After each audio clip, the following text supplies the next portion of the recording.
สบายดีเนาะคือมื้อนี้เป็นคลิปเทียนพิสูจน์คำเว้าเนาะคนเกาหลีเว้าว่าผลิตภัณฑ์ที่ผลิตอยู่ในเกาหลีเนาะและผลิตภัณฑ์ที่เกาหลีส่งออกจะบ่คือกันตัวอย่างก็มันโสมเนาะเพราะว่าเกาหลีนี่มันขึ้นชื่อในเรื่องเกี่ยวกับการผลิตโสมที่มีคุณภาพระดับโลกและเป็นสินค้าส่งออกที่ส่งเสริมเศรษฐกิจของเกาหลีเนาะดังนั้นเกาหลีเขามีกฎหมายว่าโสมที่มีอายุเกิน4 ปีขึ้นไปเขาจะบ่ให้ส่งออกนอกประเทศเนาะเขาจะสงวนไว้ให้คนในประเทศเขาหรือว่าให้คนนักท่องเที่ยวจะเข้ามาในประเทศจึงสามารถซื้อได้หรือว่าซิมโสมที่มีคุณภาพได้เนาะเป็นกฎหมายของเขาเนาะดังนั้นเขาก็เลยมาลองแต่เขาบ่ได้ลองโสมนะเลยมาลองโสมแต่เขามีผลิตภัณฑ์หนึ่งคิดว่าทุกคนคือจะเคยลองเนาะนั่นแมนกระดานนะอุ้ยทางนี้ แมนมีเซิงถอยได้สปอนเซอร์ซัพพอร์ตเอามาจากเกาหลีโดยตรงเนาะก็เลยลองมาพิสูจน์ว่าคำที่เขาว่าผลิตภายในประเทศและก็ส่งออกนี่คุณภาพต่างกันมันแมนแท้บ่เนาะแต่ขาดบ่ได้ก็ต้องมีแนวมาเปรียบเทียบเนาะเขาก็มีเกาหลีเนาะซึ่งมีเกาหลีตัวนี้เนาะแมนมีเกาหลีที่นำเข้าจากประเทศเกาหลีเขาสามารถซื้อได้ตามห้างมินิมาร์ททั่วไปเนาะเบิ่งมันที่มีข้อแตกต่างอย่างกันเนาะเบิ่งหน้าซองก่อนเนาะเบิ่งหน้าซองก่อนเบิ่งผิวเผินภายนอกก็คล้ายๆกันเนาะมันคล้ายๆกันมีบางส่วนมีข้อแตกต่างกันน้อยนึงเนาะซองนี่ตัวนี้เนาะมาจากเกาหลีเนี่ยมันจะมีตัวหนังสือจะบอกนี่แต่ว่ามีที่สื่ออยู่ลาวนี่จะบ่มีเนาะจะบ่มีจะเบิ่งข้างหลังกันเนาะเบิ่งข้างหลังสังเกตมันจะมีการออกแบบแตกต่างเนาะออกแบบแตกต่างรวมทั้งบาร์โค้ดจะเปลี่ยนที่ตั้งเนาะของเกาหลีมันอยู่ทางกลางเนาะของส่งออกมันจะอยู่ทางขางนี้เห็นป่ะแล้วก็จะบ่มีตัวการ์ตูนอยู่มองเนาะแล้วก็มีตัวหนังสือบางอันก็ต่างๆกันหน่อยนึงแล้วก็อีกอันนึงเนาะวันหมดอายุเนาะก็เขียนต่างกันเนาะมีที่มาจากเกาหลีเขาจะเขียนปีเดือนวันแต่ว่าสินค้าส่งออกเขาจะเขียนวันเดือนปีเนาะวันอายุเห็นป่ะจะแตกต่างกันหน่อยนึงสั้นเฮามาลองรสชาติมันจะแตกต่างกันหลายสำใดโอเค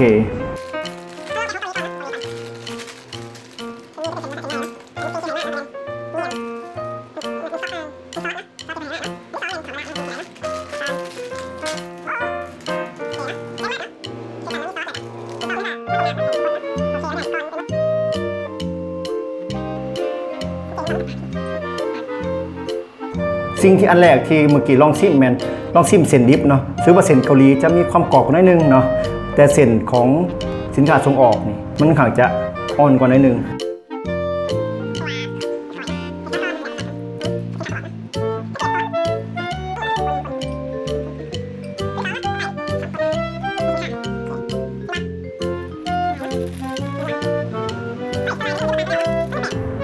โอเคเนาะเราลองชิมกันเนาะเมื่อกี้ใส่ถ้วยแล้วมันแนบบ่เห็นเนาะเรามาลองใส่จานสังเกตสีมันจะแดงกว่าเนาะ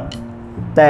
มีเพชรเนาะต่างซึ่งมันมีเพชรนะมีเพชรที่ส่งออกมันจะค่อนข้างจะสีเข้มๆหน่อยนึงเนาะสีออกไปออกมึนๆแล้วก็สลายมันก็คนละสีเนาะตัวนี้ก็สีเข้มสีดำเบิ่งมันคือว่าเป็นตะกินเนาะสีนี่ค่อนข้างจะออกเป็น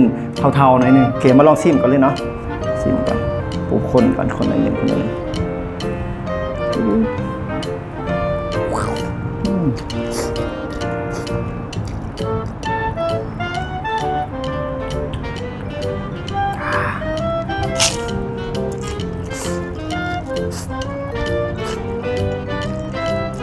มาลองมีที่เกาหลีเพิ่นเฮ็ดส่งออกเบิ่งเป็นจังไดเนาะ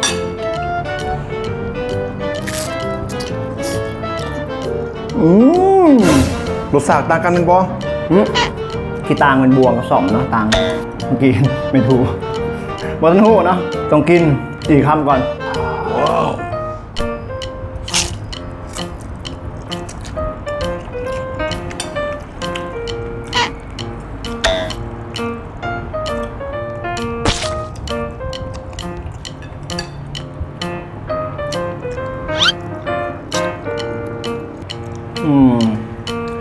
สรุปเนาะ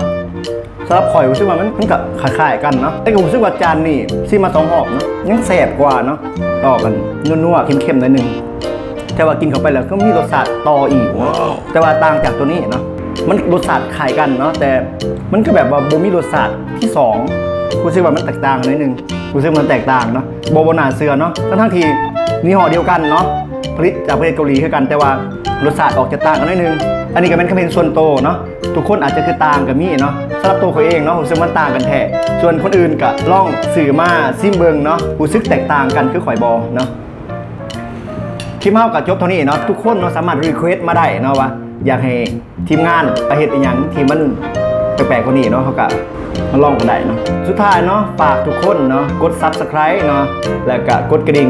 กดไลค์ให้พร้อมเนาะให้กำลังใจเฮาเพื่อที่มีคลิปแปลกๆใหม่ๆมาให้หมู่ผู้ได้เบิ่งอีกเนาะโอเคเนาะวันนี้ขอขอบใจบ๊ายบาย